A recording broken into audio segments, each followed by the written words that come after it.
The roar of machinery filled the air, the scent of wet earth and concrete pungent and sharp.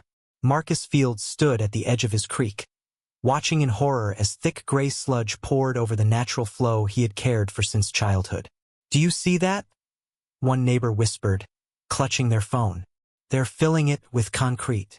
The HOA president, Marlene, smiled smugly from the edge of her manicured lawn. "Rules are rules," she said. "You can't let a creek run wild in my neighborhood." Marcus's hands clenched into fists, but his expression stayed calm.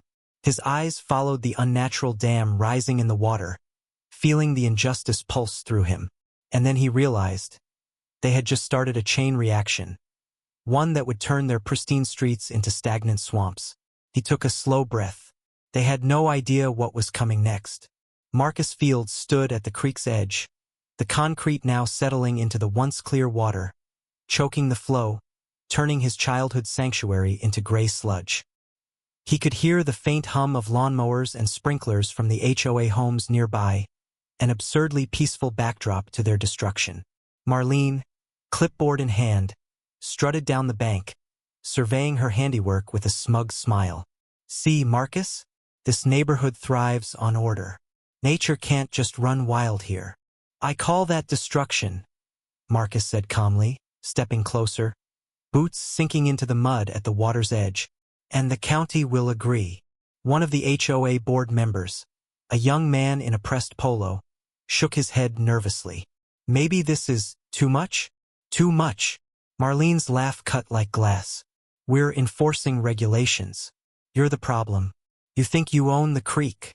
Marcus crouched, scooping a handful of concrete-laden water. It ran through his fingers, gritty and cold. He looked up slowly at her. "I don't think I own it. I know the creek belongs to the public, and interfering with it illegally has consequences." Marlene waved dismissively. "You're just a homeowner, not the law." Marcus's hand reached into his pocket.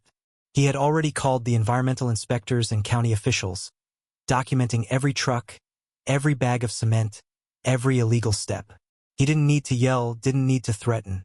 Preparation spoke louder than words. A neighbor, whispering behind a hedge, pulled out a phone and started recording. Others peeked from windows, unease spreading. Marlene's confidence, once unshakable, began to waver.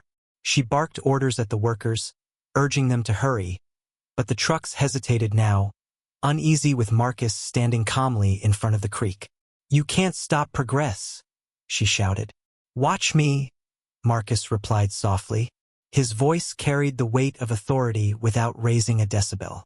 One of the workers, younger and nervous, faltered mid-shovel. Are we supposed to?" "Stop," Marcus said. "Just one word." His calm authority silenced the noise of machinery instantly. The trucks sat idle, concrete buckets swinging above the creek. Marlene's face twisted, fury rising. "You're making a scene." "I'm enforcing the law," Marcus said.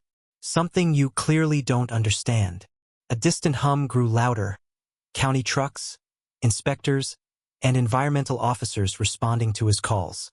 The tide of justice Marcus had quietly summoned was approaching.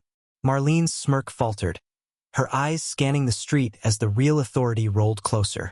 "Let's see how your rules hold up when the real law arrives," Marcus muttered under his breath, hands resting lightly on his hips, posture calm yet unyielding. The first inspector's vehicle crested the hill, followed by a small convoy. Cameras, official uniforms, and clipboards approached like an army of inevitability. The workers dropped their tools, faces pale. Marlene's commands fell on deaf ears as the inspectors approached Marcus, clearly on his side. He didn't move. He didn't need to. Every concrete-laden foot of the creek was documented, photographed, and recorded. Every illegal action, every arrogant gesture from Marlene was now evidence. And as the inspectors stepped closer, Marcus knew the HOA's reign of destructive arrogance was about to collapse. Marlene had turned a creek into concrete. Soon, their lawns might turn into swamps, and Marcus would make sure they got exactly what they deserved. The inspectors stepped onto the bank of the creek, clipboards in hand, cameras flashing, and immediately froze at the sight before them. Concrete clogged the water, rising like gray teeth, choking the creek's natural path. Marcus Fields stayed calm, boots planted firmly in the mud, surveying the damage with an almost serene intensity.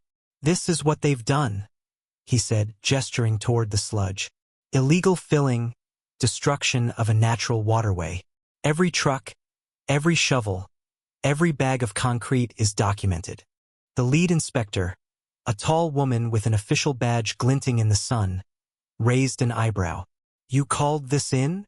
"I did," Marcus said. "And I have everything recorded, video, photos, timestamps. They've been violating environmental laws and property regulations." Marlene's face went pale. This isn't illegal. It's HOA property. Public waterway," Marcus corrected. "And you've destroyed it without a permit. That's criminal." The inspector pulled out a notebook. "You've got the evidence ready?" Marcus held up his body cam and dash cam tablets. Every angle, every illegal action, every arrogant order from Marlene and her board was captured. The video clearly showed trucks pouring concrete, workers obeying her commands, and even Marlene waving dismissively at concerned neighbors. Another officer approached, eyes wide. "Ma'am, you realize you could face fines and removal of your HOA board, right?" Marlene sputtered. "You can't. This is my neighborhood." Marlene's face fell. Her plans for control, for dominance, for punishment of a single man who had simply lived next to a creek, had crumbled in front of everyone. Marcus stayed calm, standing in the mud, letting the law do what his patience and preparation had made inevitable. The tide had turned. The HOA had tried to destroy a creek, and in doing so they had doomed themselves. By mid-morning, the neighborhood had transformed from a scene of chaos to a courtroom of accountability. Inspectors measured the creek, documenting the illegal concrete fill, while Marcus Fields stood at the edge, calm, composed, and undeniably in command. Every neighbor who had whispered doubts or expressed silent frustration now watched as justice unfolded in real time. Marlene stood nearby, flanked by a few remaining board members, her earlier arrogance replaced by panic and disbelief. Citations had been issued, warnings were being read aloud, and remediation orders were already underway. The HOA's leadership, once untouchable in its small suburban kingdom, had been dismantled publicly. The concrete would be removed, the creek restored, and the culprits held fully accountable. Neighbors began murmuring among themselves, some approaching Marcus with gratitude. "Thank you for acting," one woman said. "We didn't realize how far it had gone." Marcus nodded. "It's not about punishment. It's about responsibility. Everyone has to answer for their actions." The workers who had poured the concrete slunk away, avoiding eye contact, clearly shaken by the weight of legality they had ignored. Their participation in the destruction would not go unnoticed, but Marcus focused on the bigger picture, ensuring the environment and the community were restored. Even Marlene, still pale, realized her authority had crumbled completely. The board members who had backed her whispered apologies to neighbors, seeking to rebuild trust, but the lesson was clear. Arrogance and unlawful behavior would not be tolerated, no matter the size of your ego or the neatness of your lawn. Marcus finally stepped back from the creek, watching the inspectors coordinate plans for cleanup. The water, though temporarily blocked, would flow again. The natural order of the creek and the neighborhood was being restored, and with it, a sense of justice and peace. For Marcus, the victory wasn't about public humiliation, though it had been satisfying. It was about maintaining dignity, asserting authority through calm preparation, and protecting both the environment and his community. The HOA had learned, in the most public way possible, that rules imposed through arrogance and greed could never overcome truth and law. As he turned to walk back to his home, neighbors waved and nodded, a silent acknowledgement that Marcus had ensured fairness and justice. The streets were quiet again, the air lighter, the creek soon to be restored, and Marcus knew that the balance between community, law, and nature had been reaffirmed. The HOA had tried to bury a creek under concrete. Instead, they had unearthed accountability, humility, and respect. Days after the incident, The neighborhood had settled into a new rhythm. The creek, once choked with concrete, was now beginning to flow freely again. Restoration crews worked carefully, removing hardened slabs and rebuilding natural banks, while Marcus Fields watched from his porch, coffee in hand. There was a quiet satisfaction in seeing balance return, not just to the water, but to the entire community. Neighbors approached cautiously at first, but soon smiles replaced hesitant glances. "We're sorry we let it go that far," one elderly man said. "We should have spoken up sooner." Marcus shook his head gently. "It's not just about blame. It's about learning to respect the land, the law, and each other." Even Marlene's former supporters started keeping a careful distance, whispering apologies and acknowledging that their leader's arrogance had gone too far. The HOA's reign of intimidation had ended, replaced by a cautious awareness of responsibility and the consequences of unchecked power.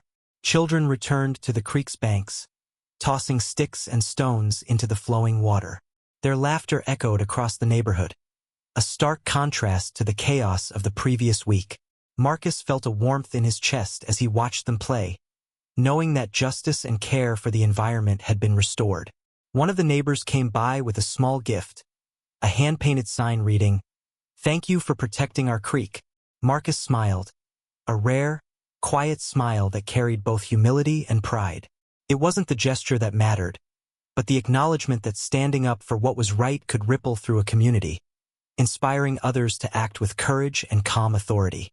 At sunset, Marcus walked along the restored creek, the water glinting gold in the fading light.